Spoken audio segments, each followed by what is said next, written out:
ராதே கிருஷ்ணா. ஆஷாட ஏகாதசி வரப்போகிறது. 6ஆம் தேதி ஆஷாட ஏகாதசி. ஆஷாட ஏகாதசினாக்க என்னங்கிறது எல்லாருக்கும் தெரியும். யாருக்கு? பண்டரிநாதனுக்கு. பண்டரிநாதனோட கதை எல்லாம் உண்மை கதை, கட்டுக்கதையோ கற்பனை கதையோ கிடையாது. எல்லாம் உண்மையாக நடந்த கதை தான் அது.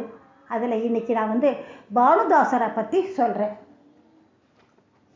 பண்டரிபுரம் போனால் யாரை பார்க்கணும்? நம்மளாம் பண்டரிநாதனை தான் பார்க்கணும். அவனே அங்கே இல்லை.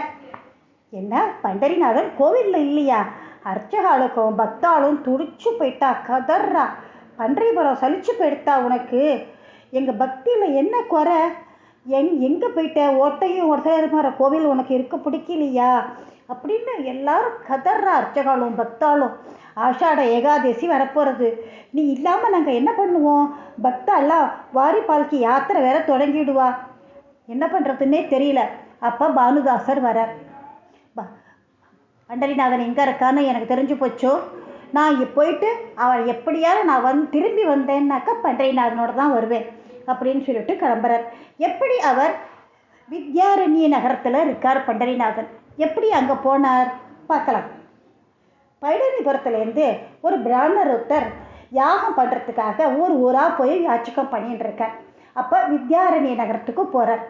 அங்கே இருக்கிற ராஜா ரொம்ப நல்லவன், நீதி தவறாதவன், தெய்வ பக்தி உள்ளவன், சிறந்த காளி பக்தன். பவானிக்கு அற்புதமாக ஒரு கோவில் கட்டி தானே தினம் பூ பறிச்சுட்டு மாலை கட்டி தானே அபிஷேகம் பண்ணி பூஜை பண்ணுறது அவனோட வழக்கம். கோவில் எப்படி கட்டி வச்சுருக்கான்? கற்ப கிரகம் பூரா வெள்ளி தகடு தான், வாகனம் பூரா வெள்ளி, இந்த மாதிரி இருந்திருக்கு. அப்போ யாச்சகத்துக்கு வந்தவங்ககிட்ட கேட்குறாரு, நீ எந்த ஊர்லேருந்து வர அப்படின்னு சொல்லிட்டு. நான் பண்டரிபுர்லேருந்து வரேன் அப்படிங்கிறான். பண்டரிபுரா? ஆமாம், உங்கள் ஊரில் பண்டரிநாதனை பற்றி எல்லோரும் ரொம்ப அற்புதமாக கதை சொல்கிறாளே. உங்கள் பண்டரிநாதன் கோவில் இத்தனை வசதியாக இருக்குமா என்ன?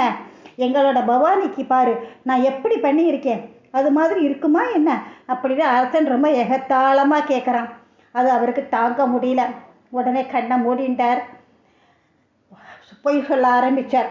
பவானி தேவி மாதிரி பாண்டரங்கன் சிலை கிடையாது, நிஜ உருவத்தோடு காட்சி கொடுத்துருக்கான்.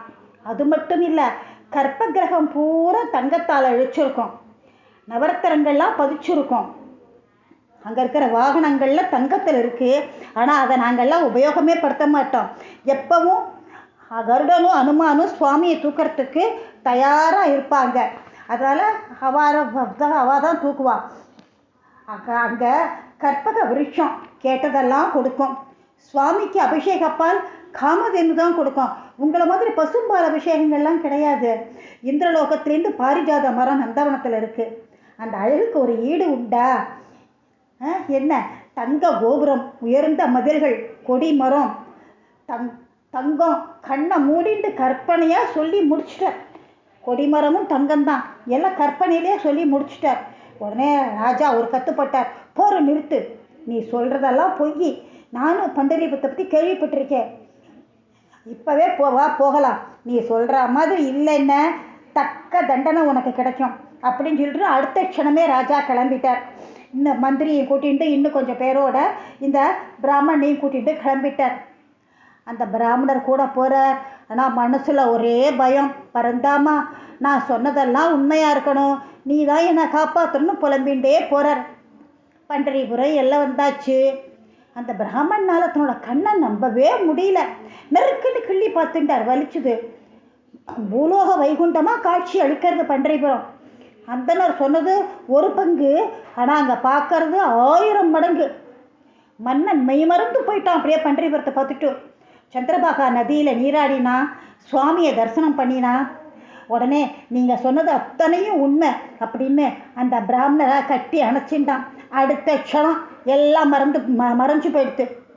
அப்போ உடனே பழைய பண்டரிபுரமாக ஆயிடுத்து. கரடு முரடான ரோடு, சின்ன சின்ன சின்னதாக கோவில், சின்ன சின்ன வீடு.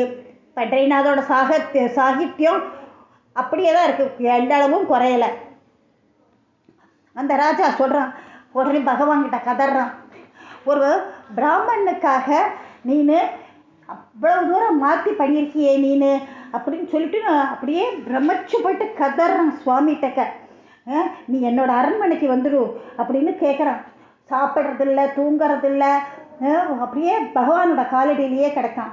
எப்போவே பண்டரிநாதனுக்கு வந்து பக்தாளோட துயர் வந்து அவனுக்கு பிடிக்கவே பிடிக்காது. பண்டரிநாதனுக்கு உடனே காப்பாற்றி கொடுத்துருவான். அது அப்போ என்ன பண்ணுற, உடனே நேரவே வரான். என்ன தப்பு செய்கிற வரை நான் உன்னோட இருக்கேன், நீ நீதி தவறிட்ட அடுத்த க்ஷணம் நான் அங்கேருந்து கிளம்பிடுவேன் அப்படின்னு சொல்லிட்டுன்னு பண்டரிபூர்லேருந்து கிளம்பி வித்யாரண்ய நகரத்துக்கு வந்தாச்சு. ராஜா என்ன பண்ணினார், அவருக்கு தனியாக ஒரு கோவில் கட்டி அவருக்கு பிரதிஷ்டை பண்ணி அவருக்கு எல்லா வைரம் வைடூரியம் எல்லாம் போட்டு விதவிதமாக அலங்காரங்கள்லாம் பண்ணுறான். அவரே பூஜையும் பண்ணுறார். அன்றைக்கி பூஜை பண்ணிவிட்டு அரண்மனைக்கு போயிடுறார். அப்போ பானுதாசர் அங்கே என்ட்ரி ஆறார். பகவானோட லீலை அப்படியே காவலர்கள்லாம் மெய்மறந்து தூங்கின்னு இருக்கா. உடனே இவர் உள்ளே போகிறார். பகவானை கட்டிண்டு ஓன்னு கதறார். என்ன ஆச்சு உங்களுக்கு, பண்டரிபுரத்தை விட்டுட்டு இங்கே எதுக்கு இப்படி வந்தேளு, உனக்கு நம்ம ஏழை கோவில் உங்களுக்கு பிடிக்கலையா, பணம் காசு இருக்கிற அரண்மனை தான் உங்களுக்கு பிடிச்சிருக்கா அப்படின்னுட்டுன்னு. நீ கவலைப்படாத, நான் கூடிய சீக்கிரம் பண்டரிபுரம் வந்துடுவேன் நான் அப்படின்னு சொல்லிட்டுன்னு அவர் கழுத்திலிருந்து ஒரு மாலையை எடுத்து நவரத்ன மாலையை எடுத்து இவர் கழுத்தில் போடுறார். இவர் பேடுறார். மறுநாள் காலம்பர ராஜா வரார். பார்க்குறார், நவரத்ன மாலையை காணோம். அங்கே இருக்கிற காவலாளிகிட்டெல்லாம் கத்துறார். என்ன இது, பகவான் கிட்ட இருந்த நவரத்ன மாலை எங்கே, போங்கோ ஊரெல்லாம் தேடி கண்டுபிடிச்சிடுவாங்கன்னு. உடனே காவலாளியெல்லாம் தேடுறான். அப்போ இவரோட பானுதாசரோட கழுத்தில் நவரத்ன மாலை இருக்குது. அவரை கட்டி இழுத்துண்டு வரான். வந்த உடனே அவர் கழுத்தில் நவரத்ன மாலையை பார்த்த உடனே ராஜா சொல்லிட்டார், இவரை கழுமரத்தில் ஏற்றுங்கோ அப்படின்னு சொல்லிட்டுன்னு சரின்னு போகிறார். அப்போ உடனே அங்கே இருக்கிறவங்கள்ட்ட அந்த காவலாளிகள்கிட்ட சொல்கிறார், நான் சாகிறதுன்னு முடிவாக எடுத்தேன், அதுக்கு முன்னாடி ஒரு தடவை நான் அந்த பகவானை பார்த்துட்றேனே அப்படின்னு சொல்லிட்டுன்னு சரின்னு பர்மிஷன் கொடுக்குறார். ராஜா போகிறார். பகவானே, நான் சாக போகிறேங்கிறது இருக்கட்டும், ஆனால் நீ வந்து இந்த அரண்மனையில் இருக்காது, அவனோட பக்தர்களுக்காக நீ பண்டரிபுரம் போ அப்படின்னு சொல்லிடுறார். சொல்லிவிட்டு மறுபடியும் இங்கே வந்துட்டார். அப்போ அங்கே பார்த்து கழுமரத்தை பார்த்து சொல்கிறார், ஹே பண்டரிநாதா, உனக்காக உருகின்றிருக்க பக்தாலாம், தயவு செய்து நீ அங்கே போ, இங்கே இருக்காத அப்படின்னு அவர் சொல்லி முடித்தது தான் காஞ்சு போன கழுமரம் அப்படியே தழைச்சி கிளையாகி துளிர்த்து பூத்து மலர்ந்து இருக்கு. அப்படியே எல்லாரும் பிரமிச்சு போயிட்டு அரசன்கிட்ட போய் சொல்கிறா. உடனே அரசன் ஓடி வரான் பரந்தாமனோட லீலையை நினச்சி.